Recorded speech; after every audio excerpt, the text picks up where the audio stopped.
Good morning and welcome to the new edition of Dr. Lamba's Awakening Call. Geopolitics and foreign policy are not something static, they are amenable to change. Times, situations, everything changes. And yesterday's enemy becomes today's friend, and today's friend can be very well your enemy. That's why the idealism that was thought to be projected by Nehru does not prevail today. And Modi is indulging into absolutely pragmatic, realistic foreign policy, which is quite welcome.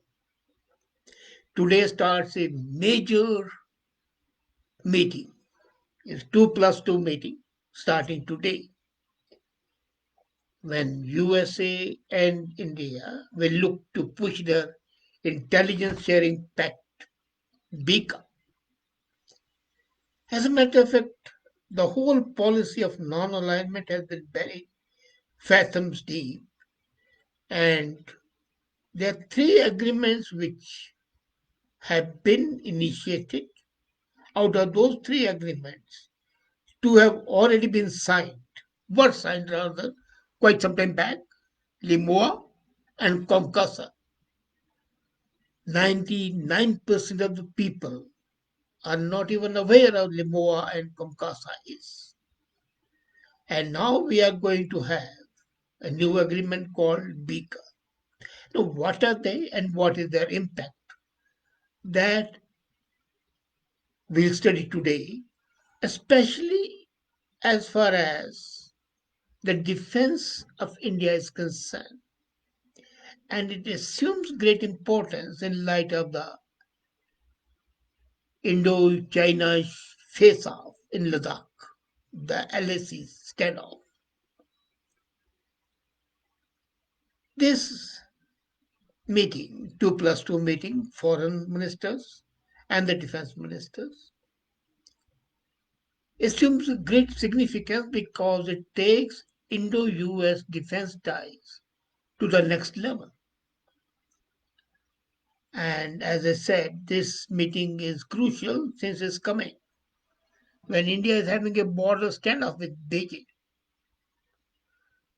And there's a growing power tussle between Washington and Beijing.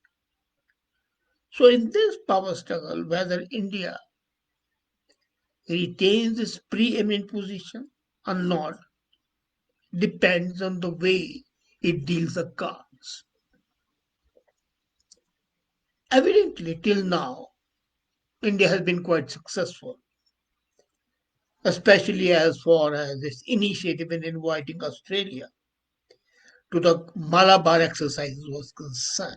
The Malabar exercises are the naval exercises where navies of the four countries join hands with USA. So this dialogue starting today gives India and US another opportunity to coordinate their strategies. After all, the new energy and the Malabar exercises, for the first time in 13 years, we'll find four navies. So this new energy which is emanating from that is thought to be bottled up and used at an appropriate time. There is no denial of the fact that today the biggest strategic security threat, both to USA and to India, is from China. And it's not only India, it's the whole East Asia. So what does India do? Does it accept and agree to be a subordinate position and accept the dominance of China, which may not be possible? You remember in 1962, it was USA which came to the help of India. It carried out drops of arms and ammunition to the Indian soldiers on the battlefront. And that has necessitated the deepening of the relationship today. Now, if we look at the military modernization, it's very easy to pat ourselves that we have got this and we have got that, which we have compared to that. But as compared to the rapid military expansion in China, it is still not sufficient enough to face China. Individual Indian soldier may be better than Chinese soldier, more hardy, more patriotic, not mercenary. India has excellent armaments, but its navy is minuscule as compared to China. China today has navy which in some ways is better than that of USA even. With the coming in of Rafale, India has some parity with China. But the gap is still there, and that can only be bridged by cooperation with US and as other Western powers. So, what's to be done? I remember suggesting to the powers that be that we in India need to adopt a World War II concept. After World War II was over, the USA came up with a land lease policies by which the US supplied the allies, including Soviet Union, with war material. So, if that policy is accepted, and Komkasa is a way to that. Now, this meeting, that's why assumes great importance. So, what is Bika, which is the most important thing which is to be discussed today and tomorrow? There are 2 days, 26 and 27, where the defense secretary and the state secretary meet our defense minister and the foreign minister and discuss it. Of course, the prime minister would be kept in loop. So BICA is a basic exchange and cooperation agreement. This is a pact with deep military implications. As I told you just now, that agreement Limoa and Comcasa were signed. And if BICA is signed, this shall be the troika of the foundational pacts. It will be a three-legged stool. And they say three-legged stools are the most stable stool. And it will lay the foundation for a deeper military cooperation. Now, what is BICA? The Basic Exchange and Cooperation Agreement largely maintains, and it pertains to geospatial intelligence, sharing information on maps, satellite images for defense. Now, India's satellite imagery is quite advanced, but it doesn't compete with China or the USA. Now, according to the experts, anyone who sails a ship, flies an aircraft, fights a war, locates targets, responds to the disasters, and even navigates with a phone has to rely on geospatial intelligence. You are aware geospatial intelligence, the most basic form is GPS, which you use in your cars. Now, if BICA is signed, it will allow India to use the US advanced geospatial intelligence and enhance the accuracy of automatic systems and weapons like missiles and armed drones. It will give access to India to topographical and aeronautical data and products that aid navigation and targeting. And that will be a big achievement. To use an everyday example, as I said, any cab driver today needs GPS to reach a destination quickly and effectively. BICA will provide Indian military with high quality GPS to navigate and missiles with real time intelligence purpose precisely target the adversary.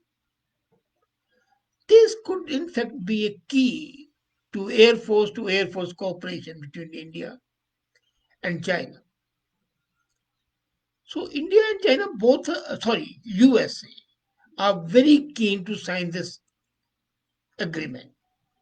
And this flows from the commitment in the joint statement which India and USA made when President Trump visited India in February.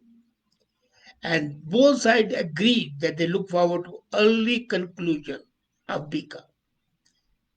Now, I have been using two terms, LIMOA and COMCASA. What are they? LIMOA is Logistic Exchange Memorandum of Agreement. It was signed in August 2016, 2 years after Modi became the Prime Minister. What does it do? It enables the military of each company to replenish each other's bases, access supplies, spare parts, and services from the other country's land facilities, air bases, ports, which can be reimbursed. The cost can be reimbursed. This is extremely useful for Navy to Navy cooperation. As you know, BICA will be useful for space war and Air Force to Air Force. This LIMOA is extremely useful for Navy to Navy cooperation, and that will enable India and USA to collaborate in Indo-Pacific region. Put it simply, it's like going to a friend's garage and workshop to refuel your car and getting repairs done. I know by doing so, what you are doing, USA is taking quite a risk. It's exposing its technology to India, and that requires trust. That means there's a mutual trust in India and USA, and USA doesn't hesitate in giving its technology to India, its help to India, which is a major thing because this has already been done only in the case of NATO countries. In military terms,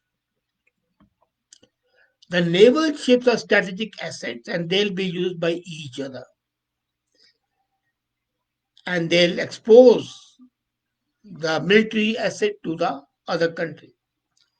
So if signing Limosa needed trust, its application enhances that trust. And Limosa was a achievement, a major achievement. It bridged the trust deficit and paved the way for the other two agreements. So earlier also India has been providing logistics supports, but that was ad hoc basis. During the Gulf War in 1991, American aircrafts were giving refueling facilities in Mumbai, visited by US ships to Indian ports against war and terrorism after 9/11. But then the signing of Limova has made the process a normal process, a smooth process, not an ad hoc process. What is Komakosa? Komakosa is, in fact, communication compatibility and security agreement. It was signed last 2 years back in 2018, September. And it was signed by when Sushma Swaraj and Nirmala Sitharaman met Pompeo and James Mattis. Now, what does it do? It allows USA to provide India with encrypted communication equipment and systems so that Indian and US military commanders, aircraft, and ships can communicate through secure networks in times of peace and, more important, in times of war.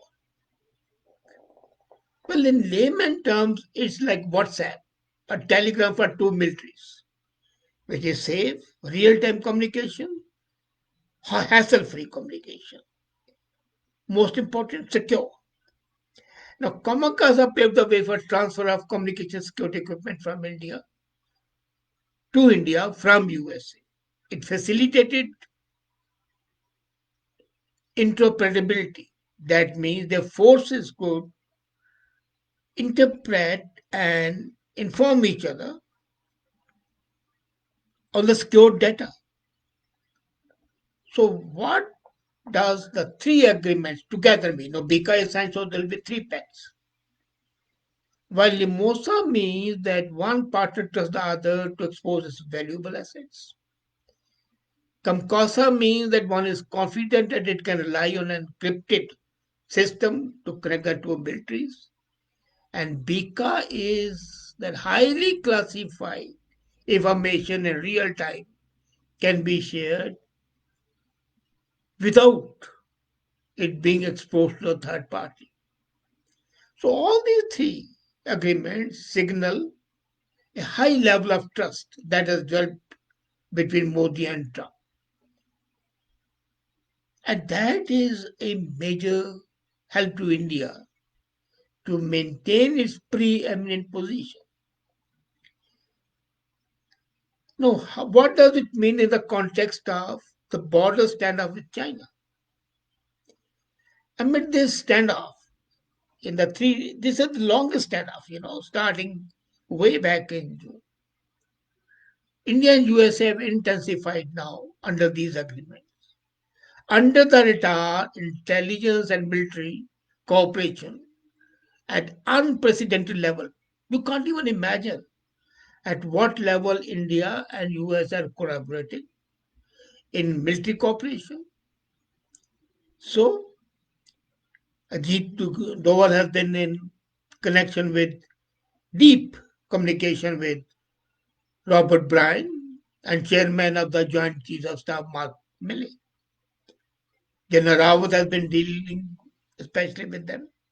So these conversations between Milley and General Rawat, between Bryan and Doval, Esper and Rajnath, they have facilitated information sharing, security, military intelligence of the two countries, and it was the same immediately after the 1962 war, but that was only for a short duration. So the cooperation includes sharing of high-end satellite pictures, telephone intercepts, data sharing, and deployment of weapons along 3,488 kilometers. Now, Indian establishment also has enhanced capability with some American equipment. Armed forces have used at least 5 US platforms. You will be amazed. They have used C-17 Globemaster III for military transport, Boeing Chinook CH-17 as heavy lift helicopters, Apache as tank killers, P-81 Soydan for overland reconnaissance, and Lockheed Martin's C-130J for airlifting troops. Now, these 5 platforms have enabled India to sustain the armed presence till this time and also continue it in the winters when ordinarily India forces would not have been able to stay there. So is there any catch in that? Yes. USA wants India to move away from Russia, but India is not doing so. And that is why India is going ahead with the purchase of S-400A missile system from Russia. USA didn't like it, but they accepted it. So why is it the USA is accepting India? It is because they, in the interest of both the countries, to face China. And Rawalpindi is no longer a trusted ally of USA. It is more in love with the dragon. So because of the Chinese bellicose being clear and present, there's a strategic need for both the countries to come together, as I said. Yesterday's friends are today's enemies, and today's enemies are tomorrow's friends. So that's what's happening. So, this danger. Now, it's important to note that these three agreements are very effective tool for the enhancement of cooperation between the two countries and show the changes in the foreign and the defense policies.